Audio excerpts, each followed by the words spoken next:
इताअत इताअत बात माना। बस ये है आज का पारा। साहबा कराम को अल्लाह ने इसके लिए चुना और उसके लिए मोहम्मद अरबी को चुना। वो ऐसे मुरब्बी थे जो ऐसी तरबियत कर जाते थे कि बंदे को हर वक्त अपनी बड़ी रहती थी। छोड़ो दूसरों को, मुझे अपनी फिक्र है। वो लोगों पे तनकीद नहीं करते थे, अपने नफ्स पे तनकीद करते थे। और सिराजम मनीरा को मोहब्बत से महसूस कीजिए। एक ऐसा मुरब्बी उस्ताद जो भी अपना मुज़क्की कहते तज़किया करने वाले को, मुरब्बी कहते तरबियत करने वाले को, मुअल्लिम कहते इल्म सिखाने वाले को। एक ऐसा उस्ताद आपको मिल जाए, किसी एक उस्ताद के हाथ में अपने आप को दे दें, वो आपको तराश के अगर हीरा ना बना दे तो आप मुझे यहाँ कभी दोबारा बैठने ना दीजिए। आज अच्छे उस्तादों की कमी है, तड़पने वाले, दर्द वाले, जिगर का खून जलाने वाले। इल्म लेना क्या मुश्किल है। आप एक यूट्यूब खोले, एक मौजू लिखे, 100 किस्म की वीडियोस आती हैं, अच्छी भी आती है, बुरी भी आती है। आपके क्राइटेरिया नहीं, कोई नहीं कि ये जो बोल रहे हैं ब्रदर या बहन या कौन है, पता नहीं ये है कौन, क्या जमात मसलक है, पता नहीं क्या कह देंगे। कोई कहता है ज़कात है सोने के जेवरात पे, कोई कहता है नहीं है, आप परेशान है, फिर आप उसको सवाल जवाब के सेशंस पूछने शुरू हो जाते हैं। इल्म क्यों नहीं लेते? एक उस्ताद चाहिए आपको। देखिए, मैं सिर्फ समझाने के लिए मिसालें देती हूँ। अल्लाह ने हमें कितनी प्यारी सूरतें दी हैं, है कोई कमी? पीछे पढ़ के आए हैं पिछले पारे में, अहसना सुबरकुम में आपकी और मेरी। फिर भी इसके बाद जब मेकअप कर लेते हैं, कोई आपको सजा देता है, दुल्हन कोई देख ले या अच्छे मेकअप में, अच्छे जेवरात में, तो निखर जाती है ना शक्ल। अब शादी में सब खूब पहने ओढ़े और सजे और आप बिल्कुल कुछ ना करें, है तो आप खूबसूरत ही, लेकिन आपको महसूस होगा कि ये कैसे इतनी अच्छी बन के आ गई, किसी ने हाथ लगाया। उस्ताद गाड़ देता है, खड़ता है। कार्विंग होती है ना, पत्थरों के अंदर छोटे छोटे करके ना, कि एक अजीब सी एक पत्थर के अंदर से खूबसूरत सी कोई एक ऐसी छवि निकल आती है कि जो गुलाब लग रही है या मोती लग रहा है या पर्ल। और एक और बात लिख लीजिए, आपको लूलू वल मरजान बना देता है उस्ताद। इस बारे में आप नबी सल्लम को, मोहम्मद सल्लल्लाहु अलैहि वसल्लम बहैसियत मुअल्लिम देखेंगे। आज ये मिल जाए, और जिनको मिले हुए माशाल्लाह दुनिया में ऐसे लाखों लोग हैं। उस्ताद उस्ताद, और बगैर उस्ताद के इल्म लेना, ये तो अल्लाह की रहमत, अल्लाह माफ करे, कुंद छुरी बनना है। उस्ताद ट्रिम करता है, रोक देता है, स्टॉप हियर। देखिए, आप सड़क पे जाते हैं ना, तो दो सड़कों के बीच में झाड़ियां होती हैं अमूमन, और जो सड़क पार करने के बाद उधर से गुजर रहे होते हैं ना, तो वो झाड़ियां उनके कपड़ों को उलझती हैं। तस्वीर में लाइए कोई जगह, आप इधर से बचाते उधर से आते, क्योंकि ये खुदरो झाड़ी है, ये खुद से उगा हुआ पौधा है।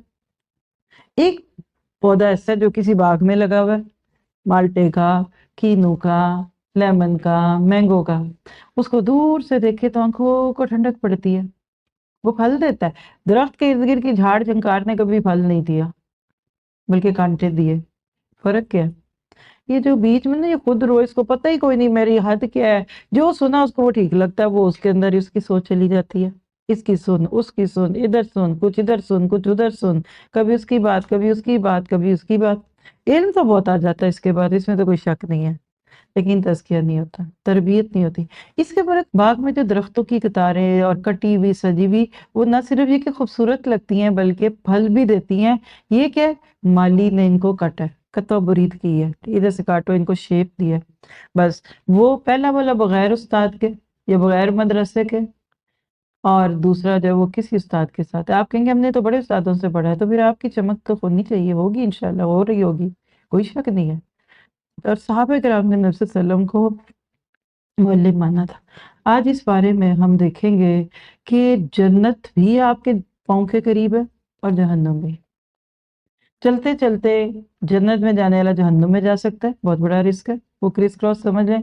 और इसी तरह से कोई एक फेल आपका अल्लाह को कबूल हो गया, कोई एक आपका कॉल अच्छा लगा, तो जहन्नुमियों की लाइनों से निकाल कर अल्लाह आपको जन्नतियों में डाल देगा। इसके लिए हक का साथ देना जरूरी है। सारी दुनिया जो मर्जी कह दे, लेकिन आपने उसके साथ चलते जाना है, और ये किया था मोहम्मद अरबी ने, और आपके साथियों ने आपका साथ दिया। आइए थोड़ी सी बात पढ़ते हैं मोहम्मद अरबी की। और अल्हम्दुलिल्लाह इस सेशन को बहुत ही लोग एडमायर भी कर रहे, फ़ायदा भी ले रहे। तो दौरे कुरान के पूरा होने के बाद हमारे ये सेशन चलेंगे। इसमें तो वैसे भी मैंने आपको मक्की दौर ही दे सकना है, और गोल भी नहीं था पूरा देना, क्योंकि वो मुमकिन ही नहीं था। تو انشاءاللہ جو آخری 10 دن ہوں گے نا، ابھی سے ذہن بنائیے کہ ہم اس میں اس کو پڑھا کریں گے، پوری آپ کو سیرت کا اینڈ تک خلاصہ بھی ملے گا، اور اسی طرح اخلاق نبوی بھی پڑھیں گے۔ اللہ کی توفیق اور اس کی رحمت سے ایک قدر کرتے جائیں گے تو اللہ نعمت بڑھاتا جائے گا۔ وَإِذْ تَأَذَّنَ رَبُّكُمْ لَئِن شَكَرْتُمْ لَأَزِيدَنَّكُمْ۔ لیکن آج نبی صلی اللہ علیہ وسلم کے اس دور کے تھوڑا سا قریب جا کر دیکھیے کہ جہاں مخالفتوں کی آندھی ہیں۔ لکھیے آج کا ٹاپک ہے طوفانی کشمکش، قریش کا طوفان بدتمیزی، ابو جہل کی ناکام سازشیں، رسول اللہ صلی اللہ علیہ وسلم اس الحافظ کی حفاظت میں ہیں کہ جس کی حفاظت میں کوئی کسی کا بال کا بیکا نہیں کر سکتا، اور اسی طرح مشرکین کی دل روز صفاقیاں اور بے بس مسلمانوں کی حیرت ناک استقامت۔ عقل دنگ رہ جاتی صحابہ اور صحابیات کی استقامت پہ۔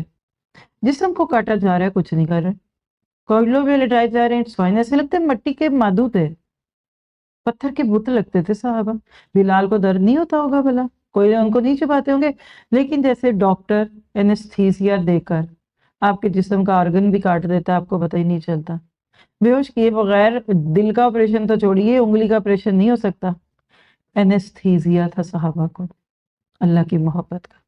دو عالم سے کرتی ہے بیگانہ دل کو، عجب چیز ہے لذت آشنا ہے۔ پھر حضرت حمزہ اسلام کی آغوش میں، حضرت حمزہ کی جرت اور بے باکی، اور رسول خدا اور عتبہ کی گفتگو، اور عتبہ کا تاثر اور قریش کو مشورہ، اور اسی طرح بت قدم میں قرآن کی گونج۔ ایک عمر کلمہ پڑھ لیتا جب، تو اللہ تعالیٰ کعبہ کے اندر قرآن کو سر عام پڑھنے کا منظر لوگوں کو دکھا دیتے ہیں، اور قرآن کے بارے میں شرک والوں کے کیا تاثرات تھے، رسالت کا زندہ ثبوت، اور مشرکین کی ہٹ دھرمیاں۔ انشاءاللہ اس کو آگے پڑھتے جائیں گے۔ آج بس یہ دعا کریے کہ اللہ سبحانہ تعالیٰ ہمیں بہترین طریقے سے ان ساری چیزوں کے اوپر کان رکھنے اور دل کے اندر ان چیزوں کے جانے کی توفیق عطا فرمائے۔